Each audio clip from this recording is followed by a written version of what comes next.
நம்மளுக்கு பகையாளி வெளியே இல்லைடா, நம்மளுக்கு உள்ளே இருக்காண்டா அப்படின்ற மாதிரி செஞ்சி மஸ்தான் இதுக்குள்ளே ரோல் ப்ளே பண்ணுறாரு.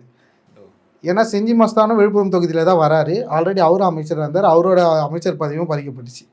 ஏன்னா அவரும் குடும்ப அரசியல், அவங்க பையன் எல்லாருமே மேயர்னு தொடர்ந்து தலைமைக்கு புகார் போகும். அவரும் எல்லாருமே பறிச்சாங்க. பொன்முடிக்கிட்ட இருந்தால் எல்லாமே பறிச்சாங்க. இந்த நிலைமையில் இவங்க 2 பேருமே கோவத்தில் இருக்காங்க.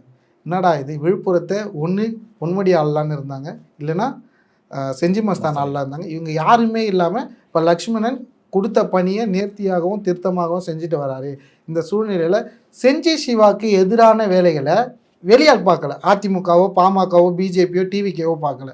தான் கட்சியில் இருக்கிறவங்களே ஒரு மூத்த தலைவர்கள் செஞ்சி மஸ்தான் போன்றவங்க வந்து செஞ்சி சிவாக்கு எதிரான வேலைகளை பார்க்குறாங்க. கண்டிப்பாக அவப்பெயர்களை பார்க்குறாங்க. இவர் வந்து இவங்க கூட டைப்பில் இருக்காங்க, அவங்க கூட டைப்பில் இருக்காங்க, இந்த மாதிரி புகார்கள்லாம் தெரிவிக்கும். தலைமை வந்து ரொம்ப கோவம் அடைஞ்சிட்டு இருக்கு. அதாவது என்னுடைய தொகுதியில் நான் நிற்கலை, அதுக்கு என்னுடைய கட்சிக்காரன்னு நின்னாலுமே அவர் தோக்கணும். நாங்கள் வந்து நிற்காததுல வேற யாருமே ஜெயிக்கக்கூடாது. ஆப்போசிட்டில் இருக்கிற பார்ட்டி கூட ஜெயிச்சிட்டோம்.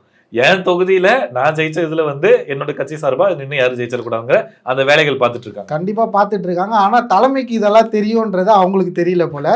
தலைமை உன்னிப்பாக கவனிச்சு எல்லாமே பார்க்கும்போது இது செஞ்சி மஸ்தான் அவங்க போன்றவங்கலாம் திருப்பி மாசிலாமணியை அந்த இடத்துல நிப்பாட்டலாம்.